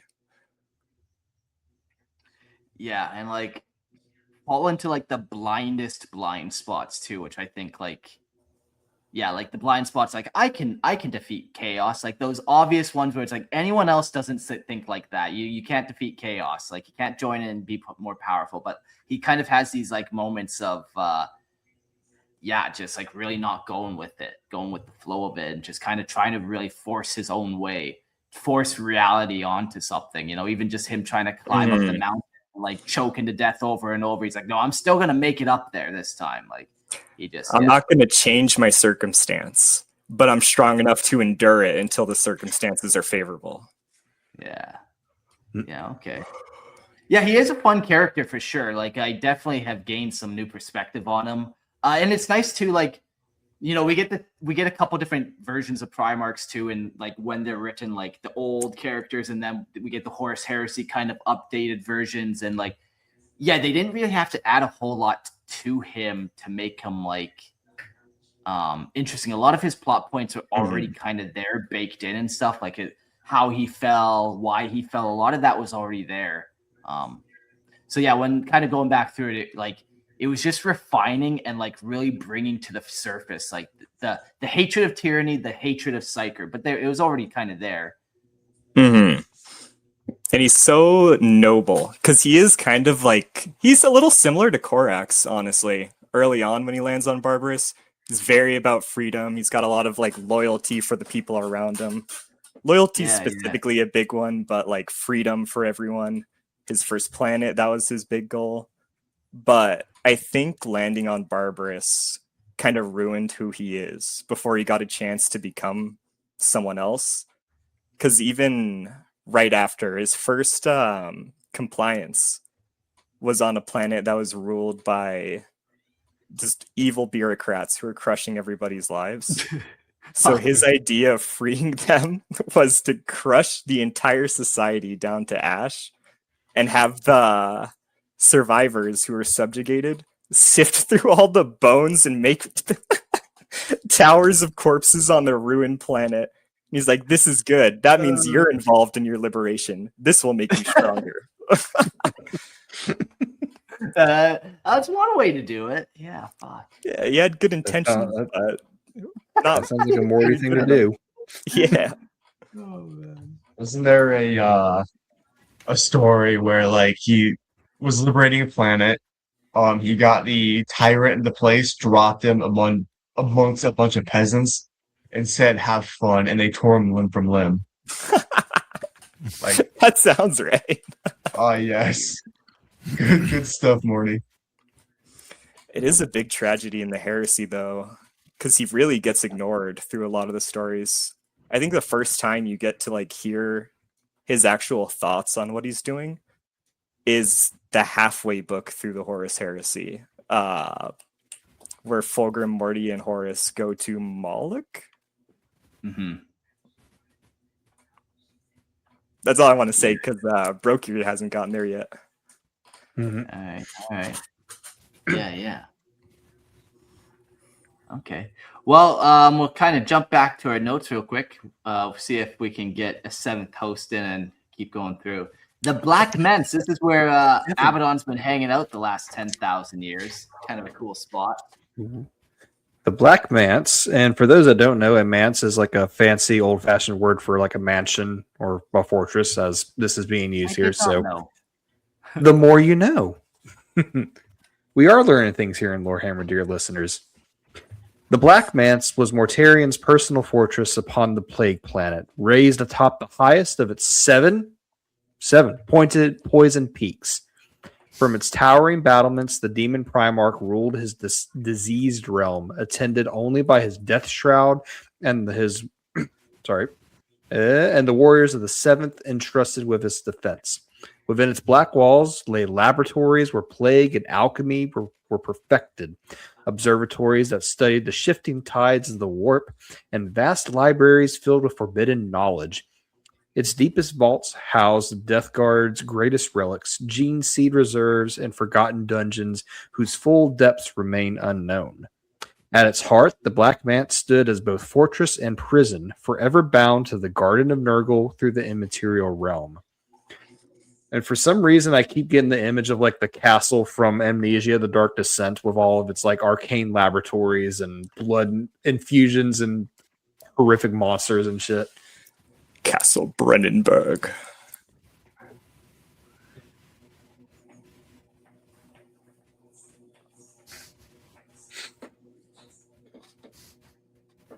Not the nicest place to be around for sure. Yeah. I feel like any like body horror game, things that you see and stuff like that, or like Silent Hill, seem a lot of very Nurgle-esque things. Yeah. Nurgle. Some very Q from All Tomorrow stuff going on. They've got a unit. I can't remember the name off the top of my head, but they're kind of specialists in like rot architecture. There's a unit from the Codex that hangs out on the Plague Planet and is constantly like building, fortifying. The best of them start to like grow into the walls of the area they're working on. Oh, fuck. He's going in the walls. Part of the ship, part of the crew. He's in the wall. He's in the Death Guard. Oh, yeah, that's nice. Wow, that's So let's jump into his personality here. See what he's kind of his all about. personality. So by the end of the Horus Heresy, little remained of the resolute Primarch, who had once fought to free humanity from tyranny. Mortarion had become withdrawn, bitter, and burdened by the consequences of his own choices. Yet he never considered himself a willing servant of chaos. He continued to view the warp as something to be mastered rather than worshipped, believing his damnation had been the price paid to save the Death Guard from destruction. Beneath his grim resolve lingered a deep resentment towards both the Emperor and the powers that now held his soul and trapped, leaving him trapped between defiance and servitude. The relentless determination that had once made him one of the Imperium's greatest generals endured, but it was now stripped of hope, consumed, leaving instead by misery, fatalism, and an unending war against a galaxy that he believed had betrayed him. The consequences of my actions. Oh no. Well, and like if he, thinking that this is what saved the Death Guard from destruction, like really? Is this really what? Did your sacrifice really save the Death Guard from shit all? They're perfect now. They're beautiful. Right. They're all a special flower mushroom. Meanwhile, It's Gary really in the back is shitting his brains out, quite literally. Probably But he's helped with alive. Yeah, Mortarion kind of now just has sat, well, not even sat, just stands on his like tower overlooking his plague planet for 10,000 years, just like brooding essentially, and that's his fate. This is bitter. They show him in the Lords of Silence book what he's getting up to in 40k on the plague planet. It's really cool. He has like warp dementia. Like his sense of self in time is starting to get a little displaced. So he talks to the Night Lord. He talks to this Plague Marine Vorx about the events of the Dark Imperium trilogy, where he attacks Macragge, and Vorx is just clueless as to what he's talking about. And then his eyes kind of focus in for a sec, and he's like, "Oh, my mistake. We're not there yet." Oh, interesting. Okay. Mhm. Give it another edition, and you'll know what I'm on about. Right. That's cool. This like weird warp amnesia, very cool. But it's like it's like future dementia. Yeah. It's like a weird time anomaly thing that like the Necrons have that happen to them too. Mm-hmm. He seems fine in real space. I've only seen that on the Plague Planet. Okay. It's like when you stop to really take account for yourself, that's when you notice you're fucked. But when you're out on the town having a good time with the boys, you're fine. Love it. Back in my day, I was one of the greatest Imperial generals. Sure, Dad. Sure. There you were, Mortarion. Right. After Horus Heresy, Mortarion's philosophy became one of grim inevitability. The ideals that had once driven him, freedom from tyranny, hatred of sorcery, and the liberation of humanity, had long since been buried beneath bitterness and despair. He came to believe that suffering was the natural state of existence, that decay claimed all things, and that resistance only prolonged inevitable ruin. Though bound to Nurgle, Mortarion continued to see himself not as a faithful disciple, but as a master of enduring an unavoidable burden. Convinced that through endurance and acceptance of decay, he has possessed the truth what others refuse to acknowledge. In the end, his greatest contradiction remained unchanged. The Primarch who had dedicated his life to overthrowing tyrants became the immortal ruler of a diseased empire, forever trapped beneath the dominion of a god he believed he could never truly serve. Sucks to suck. Right. Rip. Yeah. That's why you don't play with the warp, kids. Not even a little, not even once. Yeah. Because like I said, it definitely sounds like he's trying to not let Nurgle really control him. Like, I don't know if that's why he is mostly just stays on his plague planet to try to not just fall victim to what Nurgle wants him to do, whether it's fighting other Space Marines or fighting other Primarchs in the Great Game and everything. But he's doing his best. But it's not going to work. Because even in Dark Imperium, like he still has like that I'm not enslaved to chaos towards when he's fighting Gilliman, even though Gilliman's pointing out, I was like, you just like what Khan did, is like you trade one tyrant for another. Look at you, you are rotting. You've seen yourself lately, Jesus. Yeah, it kind of deludes. And it's kind of funny too because when that Granda was a remake, but the I want to say it's called Chaos Gate Demon Hunter.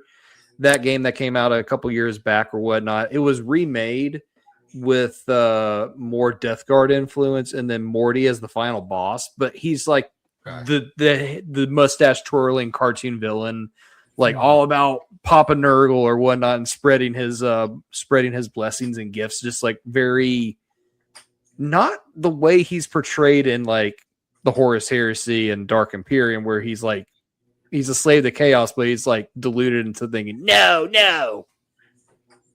So, Well, and I sort of going back to what we're talking about with his like, future dimension, whatever, it could legitimately be just almost being like his personality fracturing, and maybe it's just like some future version of him that is embodying him right now, where he is just fully invested, and then later he snaps back to no, I'm okay, I've got a handle on all this.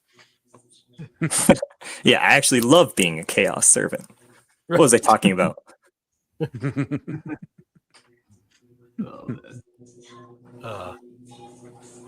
So what does Mortarion look like? We've talked about some things with his scythe and his wings, and if you listen to the first episode, they talk a lot about like his respirator on his face. But so at the outbreak of the Horus Heresy, Mortarion remained every inch the grim lord of the Death Guard. Towering even among his brother Primarchs, his unnaturally pale skin, gaunt features, and hollow eyes gave him the appearance of a living corpse long before corruption claimed him. His face was seldom seen beneath the hood of his barbarin plate, an ever-present rebreather, which supplied the poisonous vapors his lungs had grown accustomed to since childhood. Armed with the great scythe, Silence, and carrying himself with cold, deliberate purpose, Mortarion inspired neither admiration nor affection. He appeared instead as the inevitable approach of death itself, silent, relentless, and utterly without mercy. After surrendering himself to Nurgle within the warp, Mortarion's body was twisted into a monstrous reflection of the warrior he had once been. His towering frame became swollen with corruption, while diseased flesh fused seamlessly with the blackened plates of his ancient armor. Tattered moth-like wings, they said they are not that moth-like anyway, carried him above the battlefield, and clouds of poisonous vapor seeped endlessly from his rusted war gear and breathing apparatus. Though transformed into a creature of nightmare, traces of the Primarch endured beneath the corruption. His gaunt face still lingered beneath the cowl, his iron crown remained upon his brow, and silence rested firmly within his grasp, a reminder that beneath the rot and pestilence stood the same implacable warrior who had once walked the poisoned mountains of Barbarous. These wings are crazy. What people can paint. That's wild. That's beautiful. Are these more moth-like wings, or are we still just no moth wings from him? Yeah, I think so, Wait. because some butterflies and moths have the eye bullshit as well. That's the first thing I thought when I saw it. Yeah. Very cool. So the other Primarchs think it's like a cat or something from a distance. All right,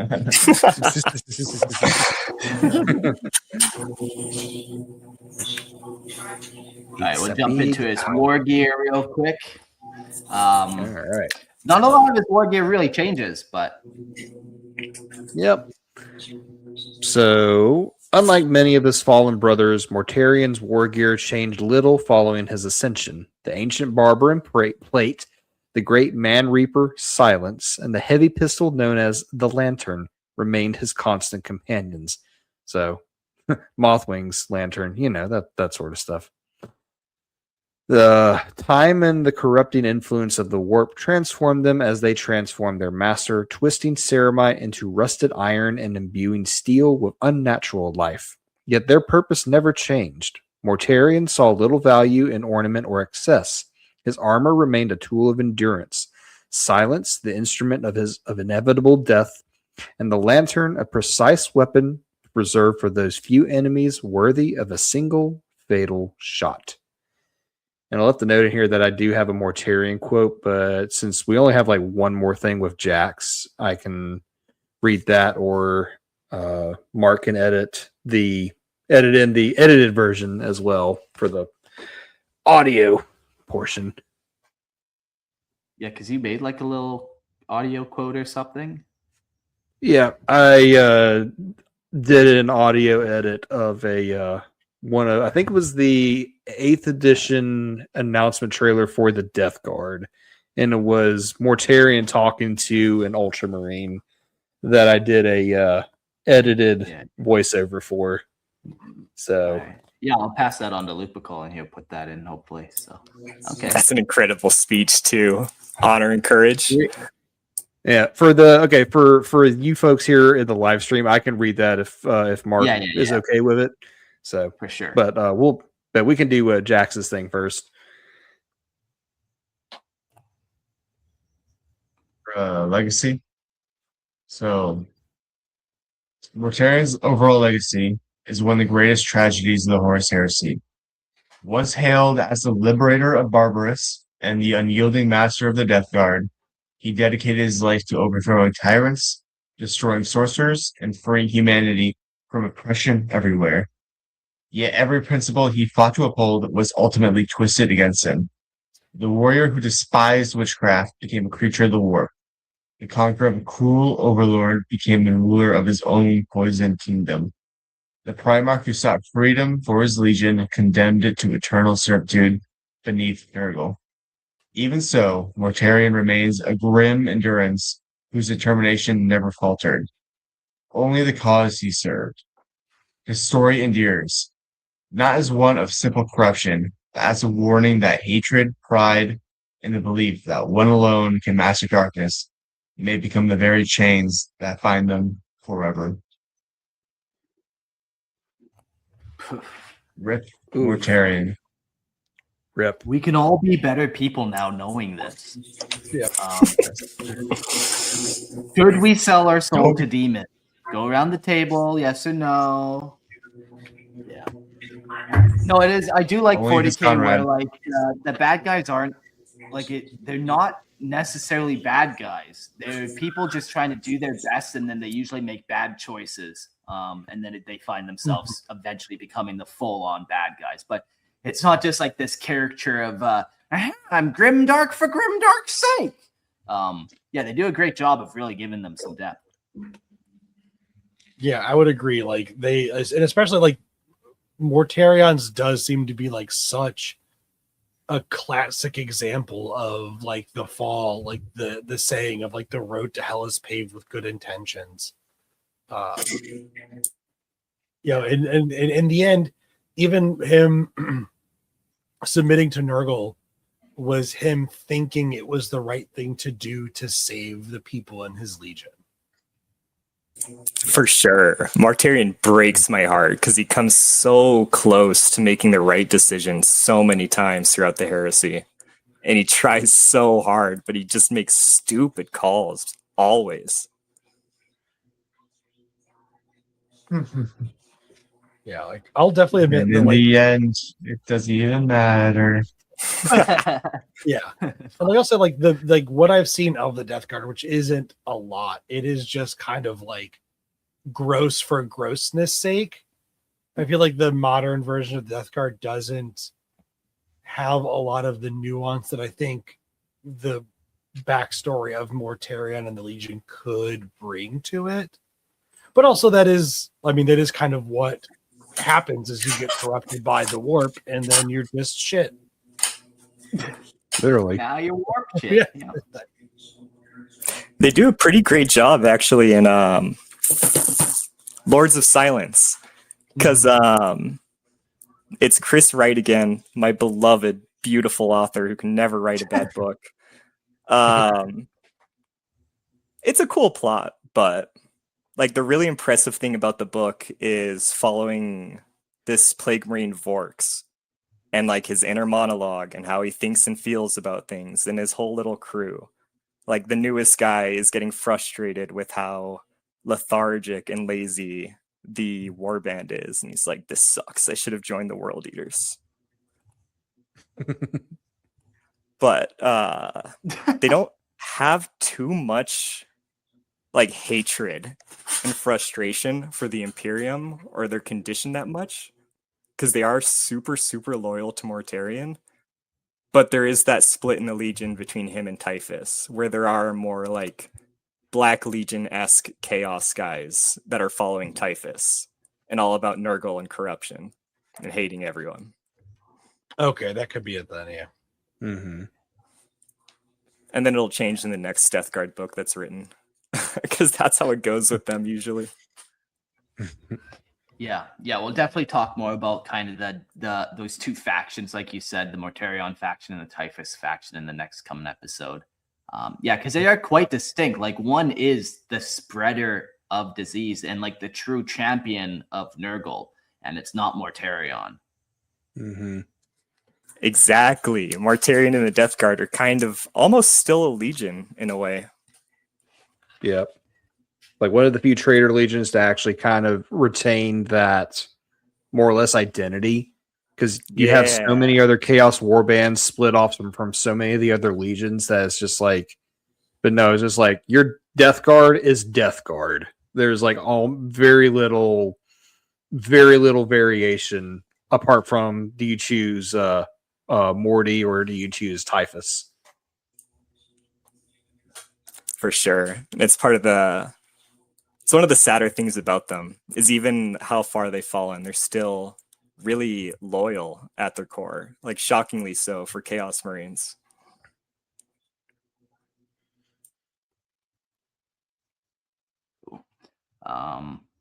Getting asked the question, maybe it's easier just to respond.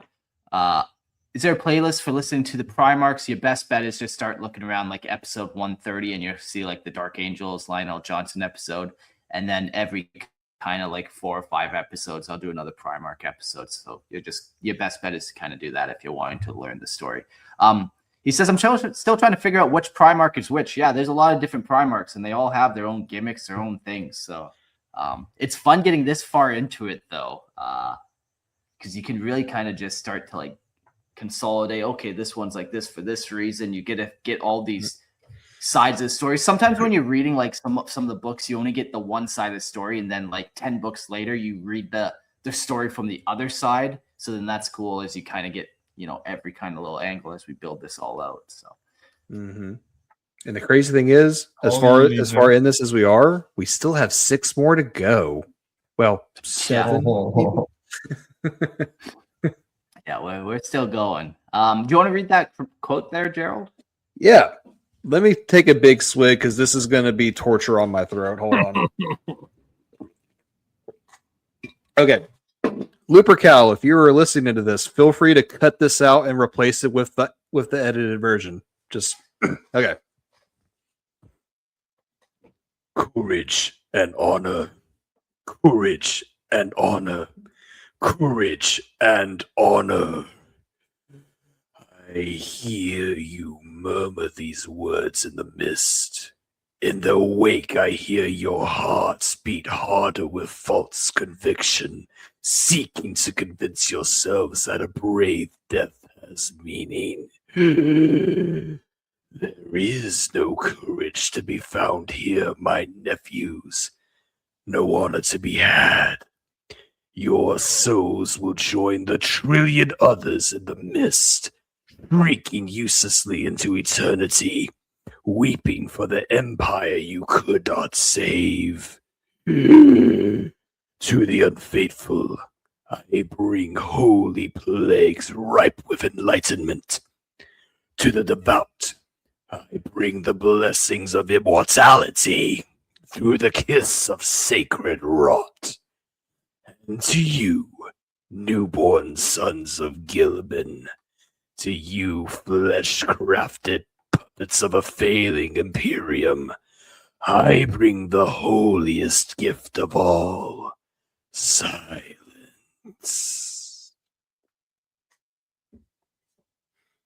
Yeah, that's fucking whoa. Is it getting hot in here, guys?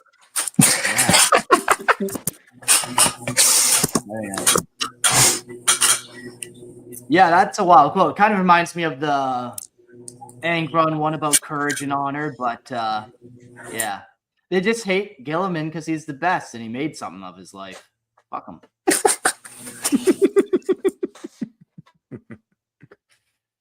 Cool.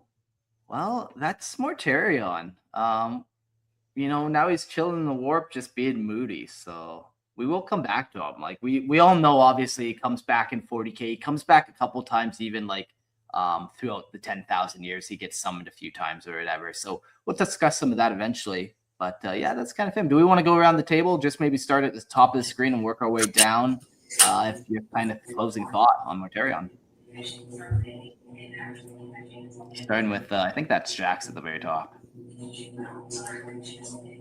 Mortarion, tragic character. Didn't deserve what he got in life, but the consequences of his actions kind of caught up with him in the end. Yeah. Don't mess with the warp. It's like matches. I always liked Mortarion and the whole aesthetic of like the 30k Death Guard, just very cool. Daemon Primarch, mini, fan-fucking-tastic, just peak. Yeah. Lore, I was kind of split on in the beginning because I came in during 9th edition and everyone was memeing on like how whiny he is or whatnot about not being a slave to chaos and whatnot, but then learning about his backstory and the heresy is like, this is actually kind of tragic. He's still a little whiny, don't get me wrong there, but he's still very cool to see how he could have been one of the good ones and just life had a different path for him. Yeah. Yeah, I would be in a very similar camp where I didn't know much about Mortarion going into this. I had seen a lot of people, especially like around the Discord, talk about how he was a very tragic figure, but hadn't looked into it too much myself. And this definitely I would feel confirms that like there is. I would say he's definitely one of the most nuanced Primarchs, if at least, especially one of the more nuanced trader Primarchs. And like Gerald said, like was said, a few times during the show, there was so many times that he was so close to not falling and could have made a different decision.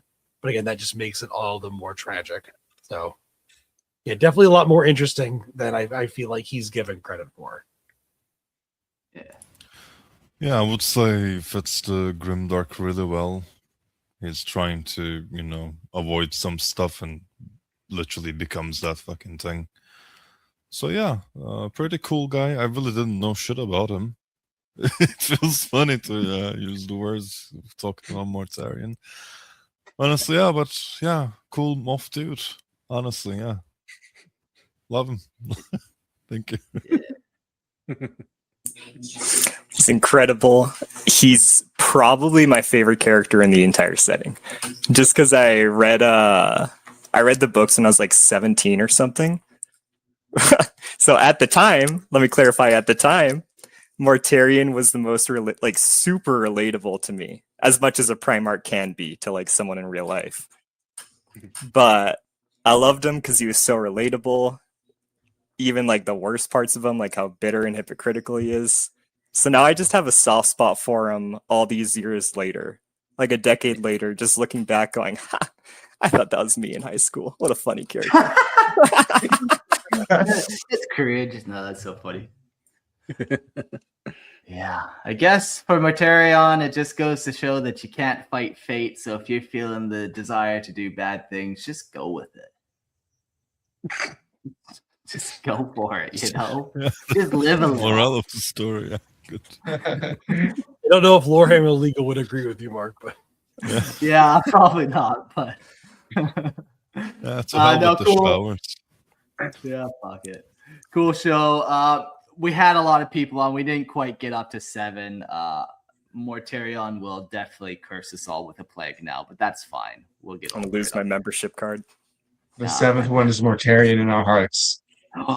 Wait. Here we go.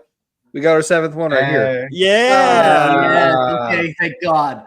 Okay, so none of us will get infected, although we will get sacrificed by Mortarion. So that's whatever. Cool. Well, thanks everyone for listening to Lorehammer. If you have lore that you want to read out and you have homebrew lore, submit it to Lorehammer Listener Lore Podcast, submit it to lorehammerpodcast@gmail.com and we'll read it out. Also, if you want Mortarion's miniature, you can go to Merlin's Miniatures, use promo code Lorehammer. You can get a little discount. You can send some money my way by doing that. Merlin's Miniatures, and you can get a little Mortarion model for yourself.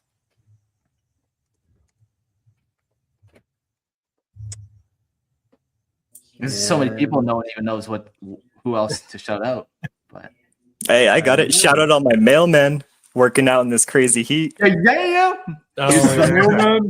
Dude, Phew. it's nuts. This heat, y'all. But if you want to listen in on another podcast, come join Grimlore, the where we talk about Warhammer 40K's older but not as famous cousin, Warhammer Fantasy, and a little bit Age of Sigmar. We just did an episode on the Stormcast Eternals, aka the Sigmarines, and they're called that for very good reason. Yeah, it's a good time. Fuzz was on, Mark was on. And we always have more room in the tavern for more people. So there you go. Very cool. Yeah, and if you want to follow my blacksmithing and crafting journey, I have Stout Hammer Forge on a few places like YouTube and Facebook and Instagram, where I post pictures of the things that I am forging and other kind of crafts. Like I've got a boot knife that I'm making, and so there'll be a little bit of woodworking, a little bit of blacksmithing. I've got some leather working to do for it. So if you want to follow the world's okayest blacksmith, go ahead and look up Stout Hammer Forge on your favorite socials and see if I'm there. Very cool. Well, my little nerdlings, thanks for listening, and we'll all take off and see you on the next episode. We're going to be doing Death Guard 30K Legion era stuff, so see you then.